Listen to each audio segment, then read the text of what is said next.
पुढच्या बातमीकडे मीरा भाईंदर वसई विरार पोलीस आयुक्तालयाच्या हद्दीमध्ये दिवसेंदिवस अंमली पदार्थांच्या तस्करीच्या घटना समोर येत आहेत।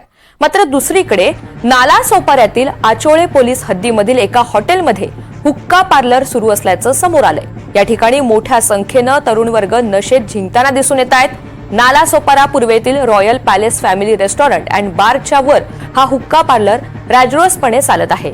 एकीकडे हुक्का पार्लरवर बंदी असताना कुणाच्या आशीर्वादानं हे सगळं सुरू आहे असा सवाल सामान्य नागरिक उपस्थित करतायत।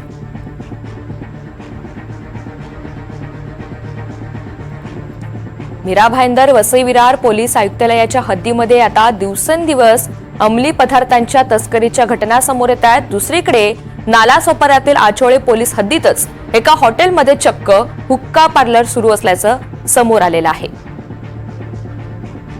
या ठिकाणी मोठ्या संख्येने तरुण वर्ग नशेत जिंकताना पाहायला मिळतोय आणि त्यामुळे पोलिसांचं याकडे दुर्लक्ष होत असल्याचं चित्र पाहायला मिळतंय। प्रतिनिधी मनोज सातवी या सगळ्या संदर्भात आपल्याला अधिकची माहिती देतील। मनोज, नालासोपारा पूर्वेतली ही संपूर्ण घटना आहे, पोलीस अजूनही दुर्लक्ष करतायत, नेमकं काय घडतंय?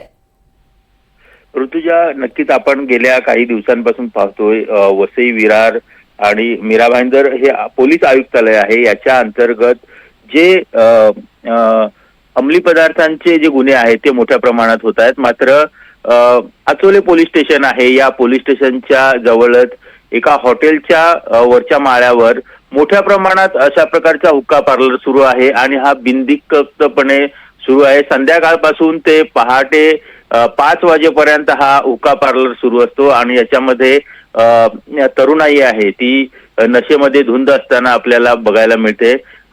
एकंदरीत पोलिसांचं ह्याकडे दुर्लक्ष कसं होतं हे एक प्रश्न उपस्थित करण्यासारखा आहे, कारण मोठ्या प्रमाणात अशा गुन्ह्यांवर कारवाई करण्यात येते। मात्र शहराच्या मध्यभागी असलेल्या या भागात आणि आचोळे पोलीस स्टेशनच्या जवळ असलेल्या या हॉटेलवर गेल्या अनेक दिवसांपासून तक्रारी असून देखील कारवाई केली जात नाही। त्यामुळे सुद्धा कुणाच्या आशीर्वादाने नेमकं हे सगळं सुरू आहे असा सवाल नागरिक सुद्धा उपस्थित करतायत। नेमकी कारवाई कधी होणार याचीच अपेक्षा त्यांना सुद्धा आहे। मनोज, धन्यवाद सविस्तर माहितीसाठी।